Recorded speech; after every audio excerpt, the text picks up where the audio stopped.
Hello guys, welcome to current affairs funda. आज IBPS PO का exam अलग अलग शिफ्ट में हुआ और बहुत सारे लोगों ने अपने रिव्यूज़ शेयर किए, अपने नंबर ऑफ अटैम्प्ट शेयर किए। बट एक बार मैं कहूँगा कि सारे लोग जो अलग अलग शिफ्ट में भी एग्ज़ाम देकर आए हैं, अपनी शिफ्ट के नाम से नीचे अटैम्प्ट करके जरूर बताएं कि आपने कितने क्वेश्चन अटैम्प्ट किए। देखो, एक चीज़ मैंने देखी है कि कई बार एग्जामिनेशन जब मल्टीपल शिफ्ट में होता है तो ये जो फ्लक्चुएशंस हैं ये एग्ज़ाम की अलग अलग शिफ्ट में होते ही हैं। अब धीरे धीरे एग्ज़ाम का लेवल चेंज भी होगा। कई लोग जो आगे एग्ज़ाम देने जाएंगे, हो सकता है कि उनका एग्ज़ाम थोड़ा सा मॉडरेट आए या एक्सट्रीम इजी भी हो सकता है। तो उस सिचुएशन में जो बच्चा कम अटैम्प्ट कर आ रहा है तो इट डजेंट मीन कि उसके सिलेक्शन होने के चांसेस बहुत कम हो जाते हैं। देखो, मैंने यहाँ पर कुछ लोग देखे कि सर मैंने तो इस बार 50-80 अटैम्प्ट कर पाया, मैंने इस बार 72 कर लिए, कुछ बोलेंगे कि मैंने सर 82 कर लिए। तो ये जो अलग अलग नंबर्स आ रहे हैं, तो इसका ये मतलब बिल्कुल नहीं कि जो 58 कर आया है, जो 62 कर आया है, उसका सिलेक्शन नहीं होगा। आईबीपीएस क्या करता है, 21 परसेंटाइल मेथड से नॉर्मलाइजेशन करता है और नॉर्मलाइजेशन में असली खेल हो जाता है।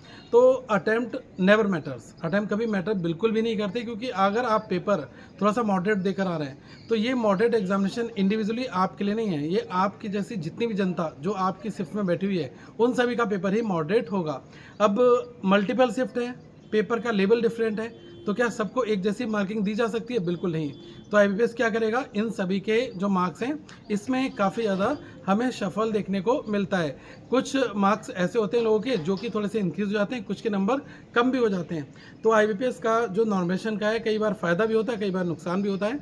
बट मैं ये जरूर कहूँगा कि अभी गेम बाकी है और शिफ्ट का एग्ज़ाम होगा, देन आई विल से कि कितना कुछ यहाँ पर मल्टीपल चेंजेस हुए हैं। अभी ये 3-4 शिफ्ट में हम नहीं बता सकते हैं कि बहुत ज़्यादा कितनी वैरायटीज़ यहाँ पर आ रही हैं। बाकी आपने रिव्यूज़ देखे होंगे। तो मेरा आपको रिकमेंडेशन यही होगा कि आप जब कभी भी एग्ज़ाम में देने जाओ, जो लोग आगे देने वाले हैं उनके लिए कहूँगा कि आप पेपर की एक्यूरेसी पर पूरा फोकस रखना। आप खुद सोचो ना कि अगर आपने 62 बनाए और बाकी क्वेश्चंस आपने नहीं बन रहे तो आप उनको स्किप कर दो। तो इससे क्या होंगे कि आपके सिलेक्शन होने के चांसेस जो हैं वो आप जिंदा रखोगे इस पूरे अपने आप को इस पूरे एग्जामिनेशन की जर्नी में। लेकिन अगर आप गैस कर दोगे वहाँ पर तो पूरा खेल वहीं पर ख़राब हो जाता है। मैं हमेशा कहता हूँ कि पेपर में गैस बिल्कुल नहीं लगाना है, कोशिश करनी है कि जो भी क्वेश्चंस आपको आता है वही आप सॉल्व करें। और एक चीज़ और कहूँगा, जिन लोगों ने पेपर दे दिया ना वो ज़्यादा इधर उधर की चीज़ों में पढ़कर टेंशन में ना लेना ज़्यादा, ठीक है? क्योंकि आप फ्रस्ट्रेट हो जाओगे, आप दूसरों के टाइम देखोगे और इधर उधर का ही चीज़ें देखोगे। बेटर होगा, कई बार आपको सरप्राइज़ मिल सकता है, तो आप अपनी एग्जामिनेशन के लिए जो नेक्स्ट फेज़ है मेंस का, उसके लिए आप अभी से तैयारी करें। अगर आपने पेपर ईमानदारी से दिया है, आपने तुक्केबाजी नहीं लगाई है, तो मुझे लग रहा है कि आपको आगे फर्दर मेंस के लिए आगे मूव करना चाहिए। और करंट अफेयर्स फंडा आपके मेंस में मदद कर सकता है। करंट अफेयर्स के सेक्शन में जो हमारा बहुत ही स्पेशलाइज्ड कंटेंट है, जिसमें हम आपको डेली, वीकली, मंथली और वन लाइनर, रिवीजन, एमसीक्यू, बहुत सारा कंटेंट हम आपको प्रोवाइड कराते हैं। तो आप करंट अफेयर्स फंडा के मोबाइल एप्लीकेशन को डाउनलोड कर लीजिएगा। वहाँ पर आपको बहुत सारे जो करंट अफेयर्स के पीडीएफ मिलेंगे।